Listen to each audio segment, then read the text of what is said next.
Oh hey, mildly sunburnt nose. Hey guys, how you doing?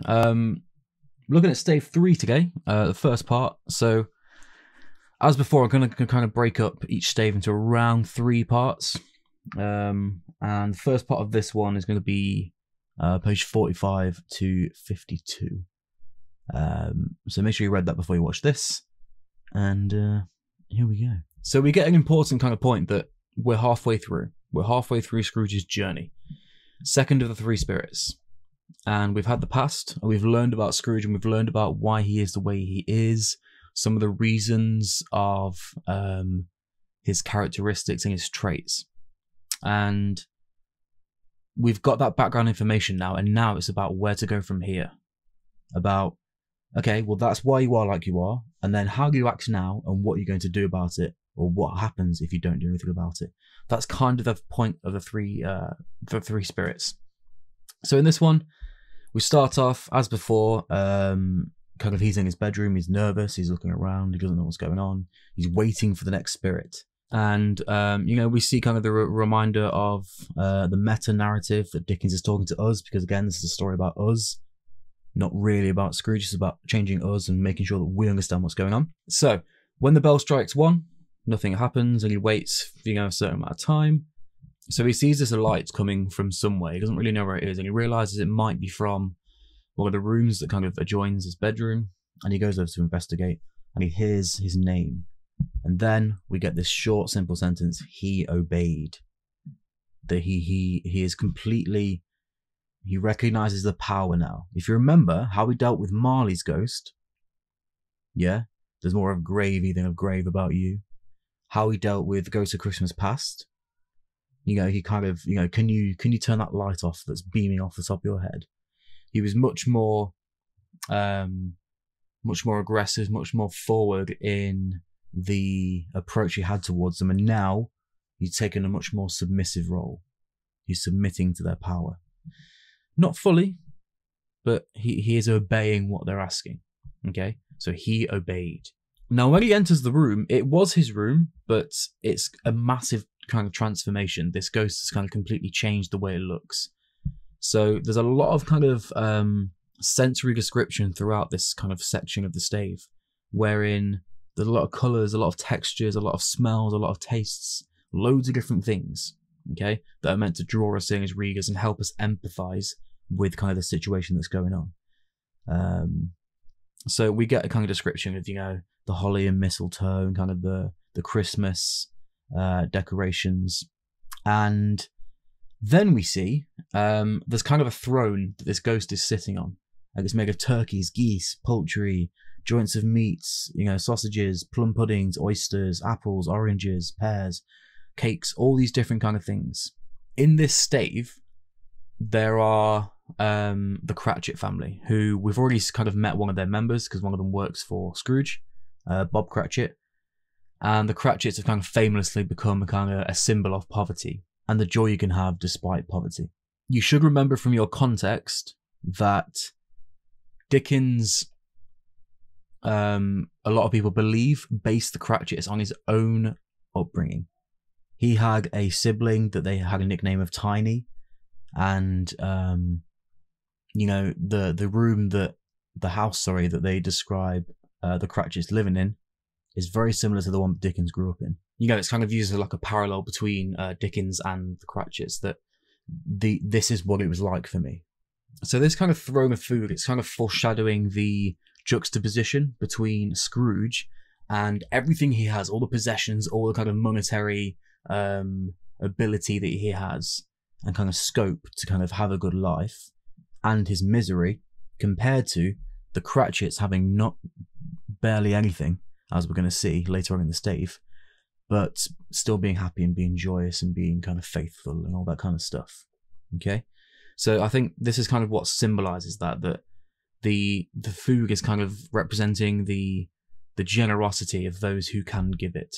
And obviously the ghost is an all-powerful thing, and symbolising its generosity kind of, as we're going to see kind of as we go through this stave. You might want to also think about, and by might I mean you should, Scrooge's kind of dwelling and his his house and the setting he surrounds himself with juxtaposes the one that the ghost paints for us. Yeah. So this whole kind of thing is a really good idea of what Scrooge could have had or could be like. Yeah. And obviously it's a clear juxtaposition between this and Stave 1 when it's talking about the dark rooms and, darkness is cheap and Scrooge liked it. He meets the ghost and he says, I am the ghost of Christmas present, look upon me. Because Scrooge is kind of hiding his face. He doesn't really want to be kind of seen by this ghost. He's maybe a bit embarrassed or maybe a bit fearful, yeah, because of what's happened previously. Now, then we get a description of the ghost, and obviously there's a lot we can unpack here.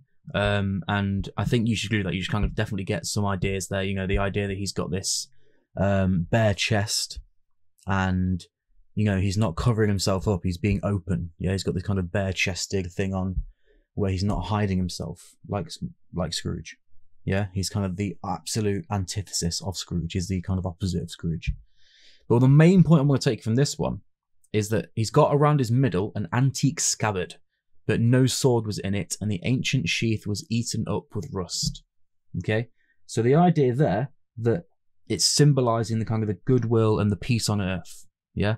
That this ghost absolutely has the power to, he could be dangerous, he could be deadly, he could be aggressive and horrible, but he isn't, yeah?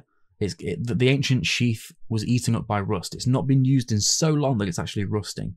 And again, huge juxtaposition there between Scrooge and the ghost and kind of how they are using their means, how they're using what they have and their possessions and their abilities. Now, when we learn about the ghost's family, which is a strange thing to talk about, but he says, I've got more than 1,800 brothers. And Scrooge says, a tremendous family to provide for. We see that sarcastic kind of sharp, scathing remark come back from Scrooge, and he's muttered it as well. So the old Scrooge is still there. He in no way is he fully changed yet.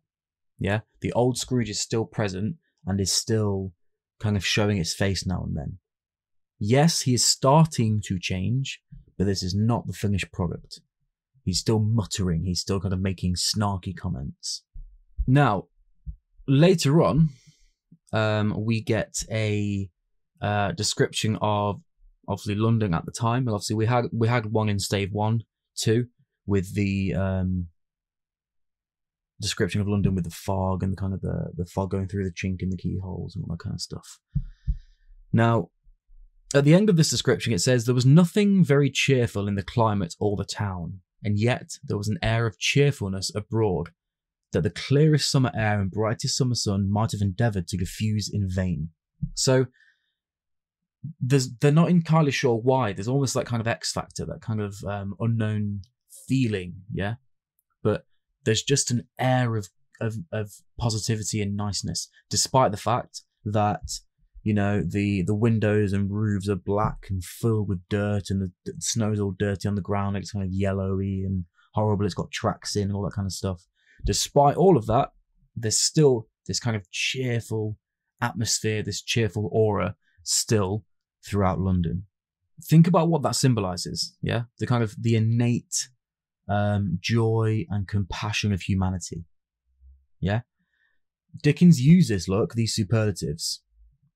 The clearest summer air and the brightest summer sun. Even the superlative, which we know are kind of the absolute edge of whatever kind of it's describing, it's the most, even that wouldn't be able to kind of, reduce this kind of cheerfulness and this love that kind of permeates London. Yeah? So, even that, and Dickens is kind of using that extreme to show us that that's how powerful it is, or how powerful it could be if Scrooge wants to utilise that. Now, as we go further down, we get a little bit of context, and you probably don't know this, but it's an interesting little bit of information. It kind of carries on with the whole description of all the foods and stuff. So a really, really long, hyperbolic description of that. So definitely note some ideas about that down and get some quotes from this. Because it really kind of juxtaposes Stave 1 as well, with the kind of same old meal that he was eating, and compared to this. So down here we get to the idea of the baker shops. So, you know, the people walking around with the gayest faces, you know, they're all really happy, kind of the cheerful human spirits. Innumerable people carrying their dinners to the baker shops. Now, in this time, because of the idea of the poverty, most people kind of couldn't afford an oven, or an oven big enough to kind of fill kind of and keep everything right on time. So for their Christmas dinner, I mean. So what often would happen is the bakers would have these huge ovens where they'd make all this bread and all these kind of different things. They would turn off their ovens and go home, but they would leave them open for people, so that people who didn't have an oven or couldn't afford one or couldn't afford coal or for whatever reason, they would take their dinners and put them into the baker's oven. Yeah? And all these different dinners would be cooking in there because the oven was extremely hot, obviously on all day cooking bread. Now, baking bread, not cooking bread, I don't know what I'm talking about. Now, obviously, that's an interesting AO3 point there, that people were doing whatever they could to make the best situation for their family, for their friends, for their loved ones. And obviously, Scrooge, we know, isn't doing that juxtaposition. Now, we also get the generous ghost kind of showing his colours again. My ear's really itchy today. Interesting. So he stood with Scrooge beside him in the baker's doorway. So they can't be seen, but they're standing next to the baker's doorway as people are going in with their food, and he's just using that little staff that he's got to kind of sprinkle things on them. Yeah? Now, think about how that's helping us understand what he's doing. If it just said that he was just being nice to people and they magically were stopping arguments and they magically just had nicer food, it's not as kind of understandable, and we can't kind of empathize with what's going on. But once it's a little sprinkle of like a physical thing going on to them, we start to understand it more, and obviously Scrooge does as well. That being nice to people and being calm and compassionate and kind, all of these things are as if it's like a metaphorical sprinkling on someone. Yeah? If if you're in the street and you smile at someone, your brain releases endorphins, their brain releases endorphins, and they will feel better because, it's a nice thing. And that kind of physical representation of being nice and being kind and compassionate is exactly what Scrooge needs to see. Yeah? So the ghost is kind of sprinkling this thing from his staff onto them to make their food nicer. If they're jostling in the queue, he'll sprinkle something on them and they'll become nicer. It's like kindness kind of personified as a metaphor, as a tangible and manifest thing. So later on, look, it talks about this, where it's linked, and it says, "Is there any peculiar flavour in what you sprinkle from your torch?" And he says, "Yes, there is, my own." And he said, "Would it apply to any kind of dinner on this day?" And he says, "To any kindly given, to a poor one the most." And Scrooge is like, "Oh, why would it kind of be best for a poor person?" And they say, "Because it needs it most." All right.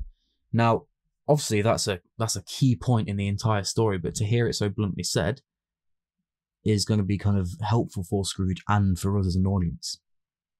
The idea that that superlative idea that there are people in need, and yes, everyone could use a bit of help, but the poor need it the most.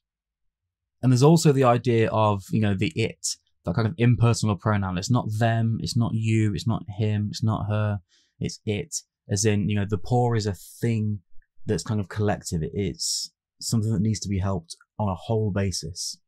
And it starts with individuals. Now, after this, we get kind of a whole religious kind of message from Dickens, and obviously an AO3 point there as well, that faith is what people needed, yeah? And that faith is what will carry people through, that despite all the kind of the poverty and the suffering, that it was faith in God that would get them through. There's that famous example from the Bible where it says it's easier for a camel to go through the eye of a needle than for a rich man to get into heaven. Yeah. Now, he's kind of emphasizing this by saying that there are some upon this earth who claim to know us. Now, this is when we see that the ghost is almost acting like a prophet here, like a kind of a spokesperson for God, almost like an angel. Okay, and now the other ear is itching. Great. Does not mean someone's talking about you or something. No, it doesn't, because I'm not superstitious. Because I'm not silly. In this whole little bit, he talks against kind of false prophets, look. He says that remember and charge their doings on themselves, not us. So these people who try and in the name of God or in the name of faith, try and trick you or take your money or whatever it is, charge their doings on them and not on us, as in, kind of religion and God themselves. So a religious message there about kind of, again, the human spirit and kind of having faith in God and keeping that. Now, the last part for today is that this part here, look. Now, we learn that the ghost can kind of adapt his size. Yeah? So he's this huge, giant ghost, but also then when he goes to a small dwelling, he still fits perfectly.